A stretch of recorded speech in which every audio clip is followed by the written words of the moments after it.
čo povedať, tak pôvodne som tohto kapra chcel darovať môjmu bývalému kolegovi, dlhoročnému kamarátovi Jurkovi Matimu, ale tuto kolega ma skoro tresol po papuli a radšej som si to premyslel a povedal som si, že radšej toho kapríka pustím do vodičky. Ale ešte rád by som niečo dodal. Pozdravujem kocúrika do Trnavy, bíleho andela. Takže, Milánko, ideme. A počkaj, budeme, radšej to dáme takto.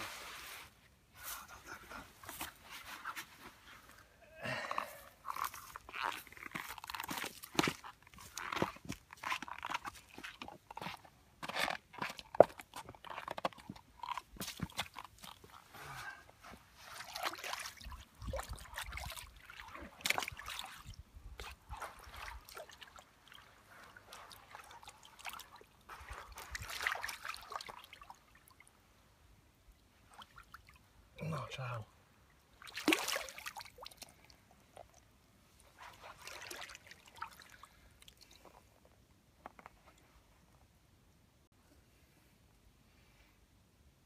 Čau, Milánko.